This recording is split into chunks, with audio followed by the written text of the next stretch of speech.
Do you guys smell that? You smell that beautiful, rich aroma? It's the smell of Week 13 waivers. What's good, everybody? Welcome back to another episode of Flawless Fantasy Football. Hope you guys been doing good. Hope your holidays was good. Your Thanksgiving was superb. Hope you ate enough. Hope you enjoyed your family time. Because, that's one thing about Thanksgiving. It always brings the family together, So, at least that's how it is in my family, It kind of sucks that really, the only thing that really bring families together like that is Thanksgiving and funerals. Kind of sucks, but I always enjoyed that aspect of Thanksgiving. So I hope you guys had a great holiday. And your boy's back. Hey, man, guys, man, look, man. There's two more weeks of football before playoff time. So we got to make these 2 games count, right? Yes, shake your head like that. Yes. Man, Flawless Fantasy Football back in the house. So let's make some things work, guys. Let's make some things pop. Let's make sure we don't do silly decisions. Let's make sure we don't take opponents for granted, all right? Because anything can happen any given Sunday. It don't just happen. It just doesn't matter in regular football, regular sports, or whatever. It can happen that way in fantasy too. I suppose I had to get y'all a lot more stories this season. There's a couple I thought of this week. I could have told that story. I got so many, man. God dog. But anyway, man, let's just jump into it, man. Let's get to the waivers. I'm kind of mellow tonight. I don't know. I don't feel like getting too crazy. Might not get too stupid. I don't know. I'm off tomorrow, so I got some things in the work. I got some stuff I got to do around the crib. Coming together slowly but surely. You know how that is. Still got some boxes in the corner and stuff. But guess what? It'll work out. Shit, man, I didn't give you guys an accountability freaking video the other week either. I'll tell you something about Thanksgiving real quick before we get into that.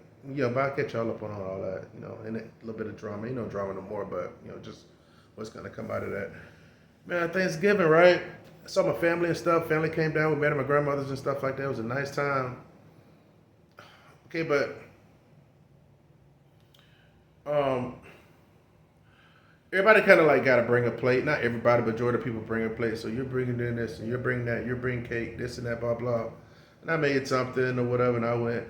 But I don't know. I think I was drinking, like, my brother had brought some whiskey, so we was drinking some whiskey. It was hot as hell in my grandma's house for some reason. And maybe it was something that was in the food. I don't know what to place it on.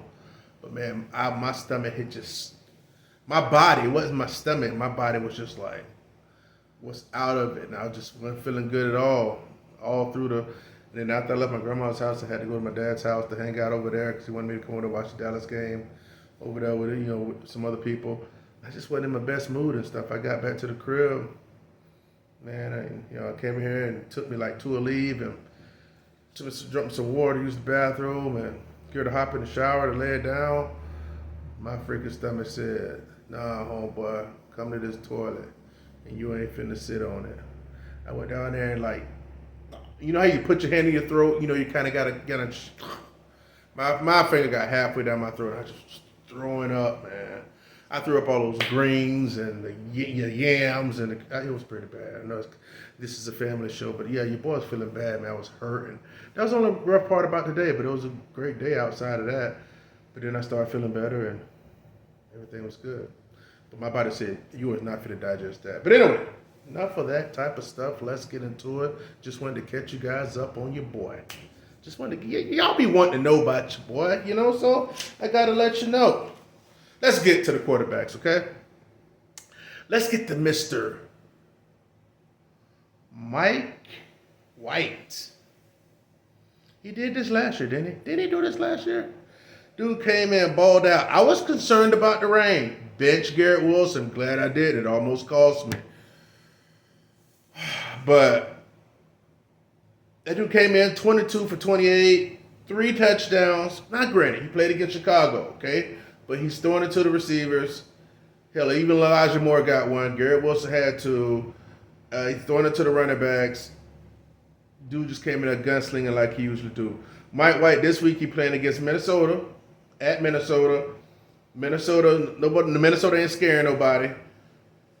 So, Jets got a nice secondary, nice corners and stuff like that. So might be able to keep Minnesota at bay. We'll be able to see what happens. Mike White is a superb play for this week.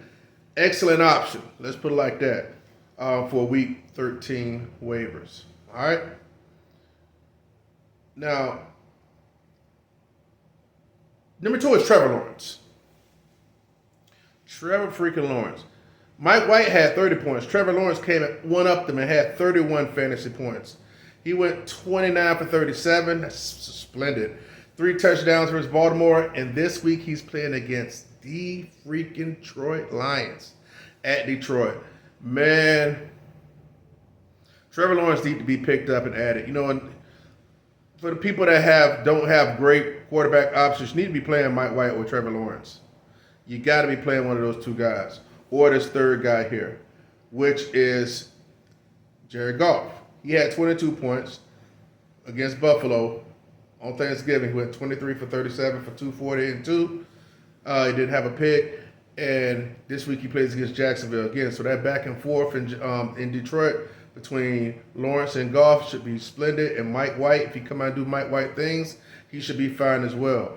But, actually I'm playing against in my league of record, my work league, I'm playing against a guy. He has the quarterback for Cleveland, but old boy coming back. So Watson coming back, so he can't be. He had Brissett, and he has the quarterback for Arizona. And he's on a bye, so he needs a quarterback. So he's number 2, and I'm number 3. We're tied for second. The other guy got 1 game on us. So we're tied for second, and I play him. He's 2 and I'm 3, so I'm before him on waivers. So I'm going to pick a quarterback because he don't have a quarterback. He just got Brissett, and he's nothing because he's not going to start. And this other quarterback for Arizona is on a bye.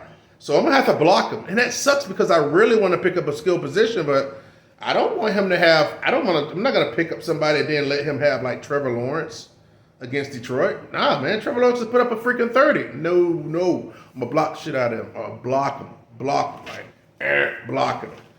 So, hope somebody's pick White, and then I'll pick Lawrence, and then he'll be left with Goff. And I can deal with that because,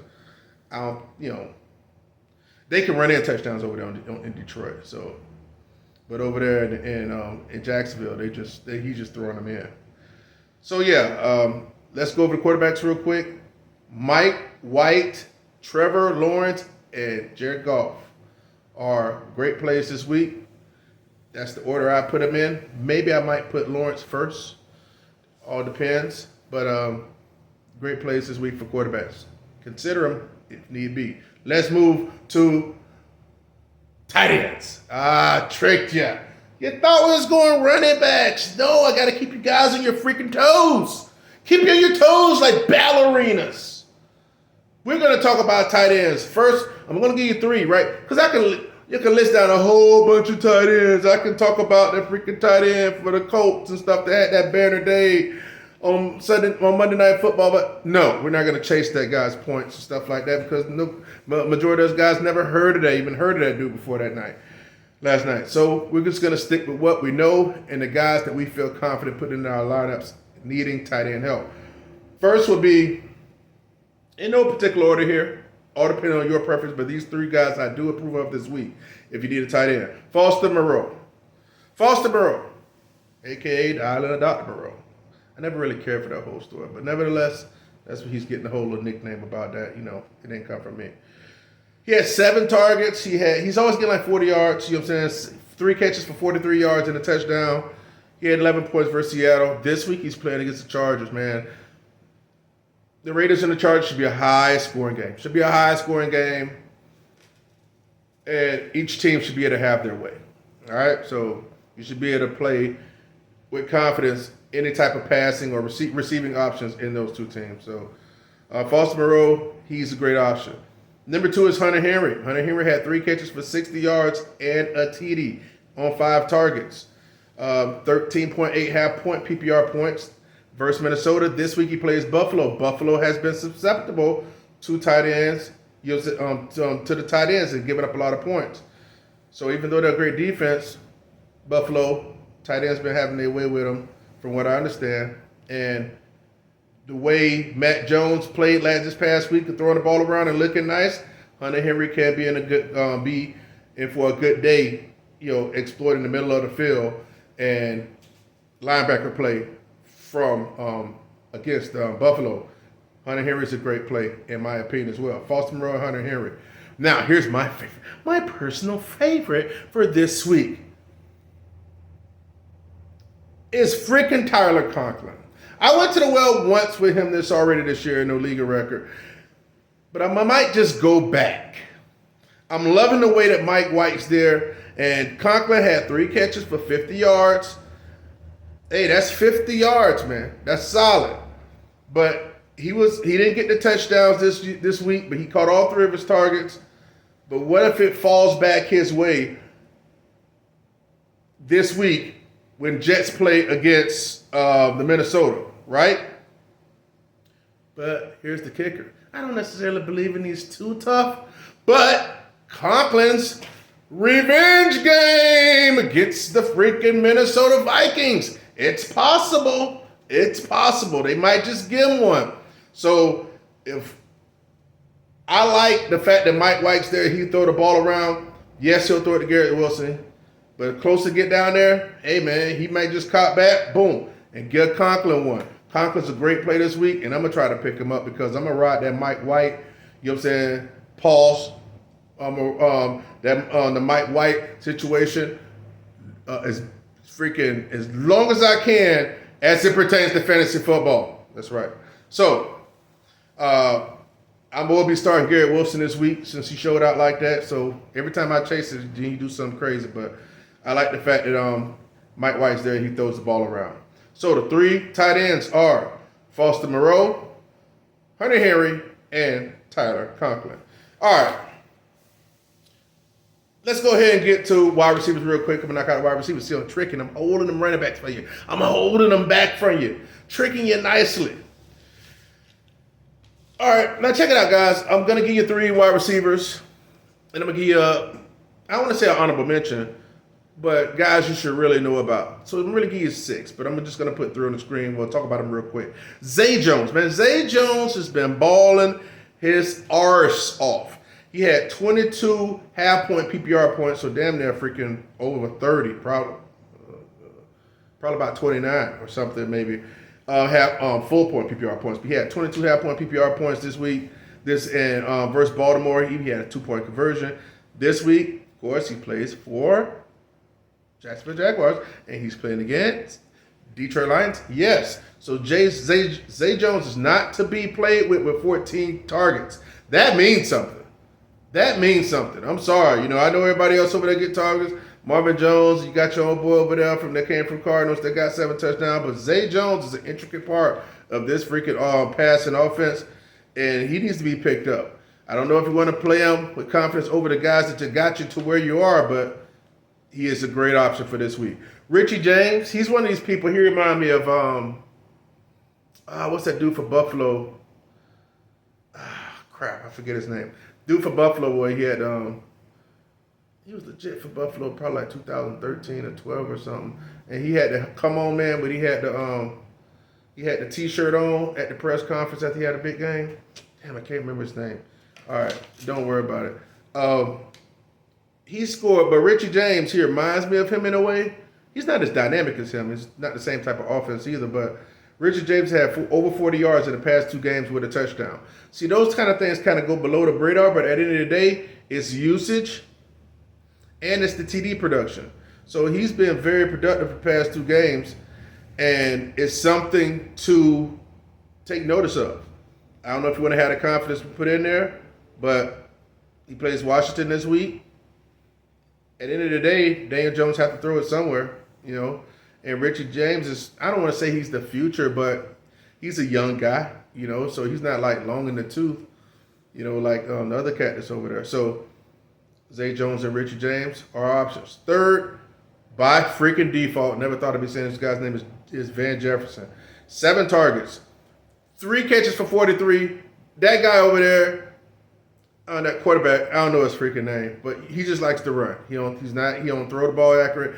Freaking Rams are tanking. Go freaking figure. Oh, Cup's out. Stafford's out. He ain't coming back. Then all of a sudden, Aaron Donald has a little issue. Really? Do y'all believe that Aaron Donald is really freaking hurt? Look into my eyes and tell me that. Do you think Aaron Donald is hurt? Or just like, okay, we suck and we're not going to have you out there because we ain't got the rest of the franchise quarterback and the franchise wide receiver out there? Let's not buy, I don't want to digress, but let's not buy into the crap that they feed us. It's always a bunch of crap they're lying. Oh, something's wrong with him. It ain't jack wrong. Aaron Donald's getting to pay vacate is what the hell he's doing. Lying sacks of shit. But Van Jefferson, he's the number one receiver over there, and somebody got to catch him. Now he ain't gonna have no damn 8 catches or 6, 7, 8 catches because they don't shape nothing like that. But Cubs gone, Allen Robinson's gone, Donald's gone, Van Jefferson kind of like the last man standing. He got to get the targets. Wide receivers are Zay Jones, Richie James, Van Jefferson. Now, before I cut and we go to defenses, still holding the running backs from you. Still holding them back from you. Traylon Burks should be rostered. Okay? DeAndre Carter had a great week last week. As long as Mike Williams is not playing, DeAndre Carter as the number 3 wide receiver over there should get plenty juice. Okay? I helped someone make a great call on DeAndre Carter this week to play on their sleeper league. And they got a personal thanks for them. And Isaiah McKenzie. So Traylon Burks, DeAndre Carter, and Isaiah McKenzie. Now, DeAndre Carter and McKenzie, they're slot guys and stuff like that, little small shifty guys. So it kind of might be hit and miss, especially more so for McKenzie. But it's something to watch out for. All right. So Buffalo does play Patriots. So McKenzie might get some work, or he might just do lay a stinker. I don't know. But I'm just putting it out there. So there we go. Keep that in mind. Traylon Burks, DeAndre Carter, and Isaiah McKenzie. Let's go to the defenses. Defenses, guys. 4 defenses that I like this week. 4 that are like, and these are teams that are like not highly rostered. Like, they're gonna be like, oh, pick Dallas or San Francisco. Man, these are the damn teams. Those teams are rostered. So I'm talking about teams that are probably not rostered. I hate to say this like that because it probably won't be right. But here go 4. I was gonna try to put them in order. That's why I say that. But Seahawks versus the Rams. The Rams are a hot mess. Ain't gonna score many points. Seahawks should just freaking damn near boat race them. To be totally honest with you, Seahawks don't really boat race them. Boat race anybody. So Seahawks, Browns at Houston. I think Houston might put some points up on the Browns. I think they're going to try to make that a decent game. I don't think it's going to be a shutout. And plus, Cleveland's susceptible against the run. So we'll see what happens. Deshaun Watson is also rusty. There's some crap about that. I might make up a video about the Deshaun thing I heard about today. Y'all heard about those freaking, supposed to be like 10 girls that were accused of, whatever this and that, going to the freaking game because they want their presence? This shit's a fucking fiasco. Go figure. First day ain't coming back playing against Houston. It's freaking entertainment, man. Fucking stage as well. Steelers at Atlanta. Steelers is a good play, but Atlanta does play good at home, but Steelers. And Ravens against Denver. Denver's freaking sucks, can't score any points. 4 defenses are Seahawks, Browns, Steelers, and Ravens. Let's bounce to the running backs real quick. If you get into content, get into substance out of this video, press like, comment. Let me know what you think about the players I talked about, and let me know who you're thinking about getting on waivers. All right, now let's go to the running backs. Going to make this short, sweet, and simple. Only got a couple minutes, guys. 4 teams essentially, but it might multiple people might be in it. For New York Jets, you got Bam Knight. All right, Bam Knight. He got a name that might start with a Z in certain platforms, but it's Bam Knight. A lot of platform called Bam Knight. He had 14 for 69 and 3 catches for 34. Michael Carter went down with a sprained ankle. He will miss this week, possibly 2. But so he did the whole thing. He was like, he played the role. You know what I'm saying? Of the workhorse. You know what I'm saying? Type role. James Robinson was a healthy stretch though. Now he won't be. I still feel severely doubt he will be this week. So he'll be active. Ty Johnson actually caught a receiving touchdown. So if you want to go at Bam Knight, he might feel like, because it's the Jets and they got a strong offense and they did like him, he performed well, he might be the lead back. He does sound like one of these people that may ride people to championships, okay? But then again, you might want to get some clarity, like if he's starting the next week. So if they say he's starting, then that sounds real good. You know what I'm saying? They might lean on him. But if you pick him here on Tuesday night or Wednesday, whatever, and he's not the starter, it might run into problems or whatever. So you can't really trust it, in my opinion. So Bam Knight. Number 2, Jamaica Hasty. Travis Etienne left with his foot. They say that, he could have came back in and blah, blah. He said he'll be okay for this week. But we never know. Jamaica Hasty, he had 12 for 28 rushing, but he had 5 catches for 67 yards versus Baltimore, and he plays against Detroit this week. So Jamaica Hasty might shake a little something. Keep an eye on Travis Etienne. Number 3 is Beanie Snell. Beanie Snell had 12 for 62. He ran like his life was on the freaking line versus Indianapolis. This week they play against Atlanta. We got to see if Najee Harris with his little tummy, little abdominal pull, if he's going to be healthy. Or will Jalen Warren come in and he start? You never know. But Beanie Snell / Jalen Warren if Najee Harris is not going. And number 4 is Jordan Mason. That's right, Jordan Mason's back on the show. Welcome back, Jordan. I missed you, buddy. And at the end of the day, he went 5 for 25. Glass fucking, pardon my French, Eliza Fine China Mitchell laid it down 6 to 8 weeks. My God, stop drafting him. None of y'all draft him. Just don't draft him. And CMC is dealing with knee soreness. It's very possible Jordan Mason might be a thing here in the near future. 4 running backs are Bam Knight, Jamaica Hasty, Beanie Snell, Jordan Mason. Holla at your boy, Flawless Fantasy Football. 2 more freaking games. Make them count, guys. Let's get to the playoffs. Flawless Fantasy Football. Let's get it.